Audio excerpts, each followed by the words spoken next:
Good morning friends. आज मैं आप लोगों के लिए एक वीडियो लेके आई हूँ। मैथ्स का है, मेरा चैप्टर है औसत। औसत का एक सवाल है।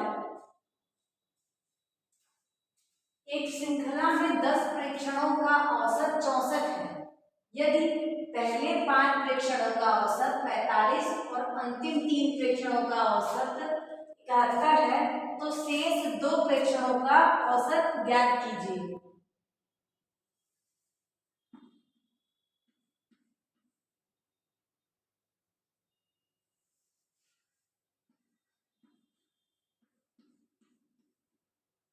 ठीक है, तो अब आ जाते हैं सवाल पे। देखिए सवाल क्या कह रहा है। सवाल कह रहा है कि 10 प्रेक्षणों का कुल योग 10 प्रेक्षणों का कुल योग 64। तो ये सवाल में जैसे स्टेटमेंट दिया है वैसे सवाल को सॉल्व कर लेंगे। जैसे पहली लाइन में दिया है एक श्रृंखला में 10 प्रेक्षणों का औसत 64 है, तो वैसे लिख देंगे 10 गुणे 64 लिख दीजिए, ये 64 गुणे 10 लिख दीजिए, आएगा दोनों सेम ही।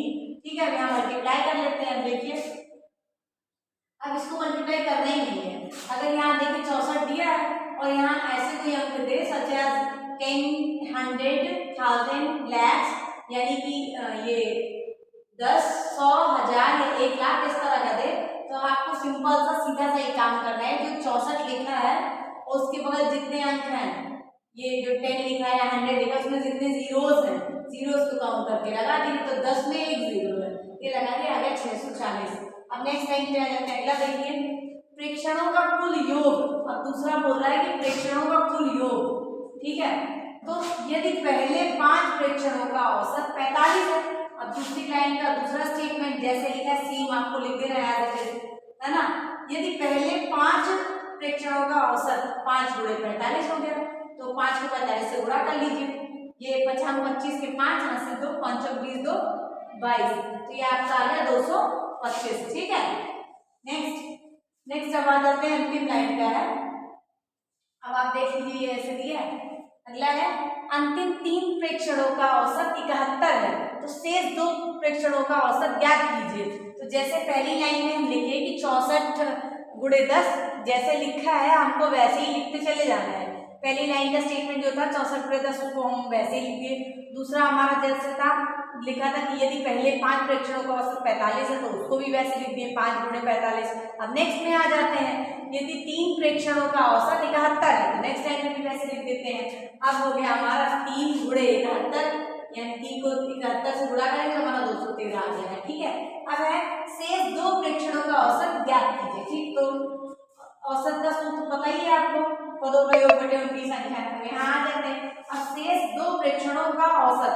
अब सबसे पहले हमारा जो सबसे बड़ा डिजिट है जिनका योग जो सबसे बड़ा योग है उनको हम यहाँ पहले लिख देंगे 640। तो ये हमारा 640 हो गया। उसके बाद जो छोटी संख्या और 2 कम आया है जैसे 225 और 213, ये 640 से कम है, तो इन दोनों को आपस में जोड़ लेंगे। इनको इससे घटा के और फिर इससे भाग दे देंगे। इन दोनों को आपस में जोड़ लेते 225 213 को जोड़ लेते हैं। आइए यहाँ पे जोड़ के देख लेते हैं। ठीक है, तो इन दोनों को जोड़ेंगे तो हमारा आ जाएगा 438। ठीक, अब 438 आ गया।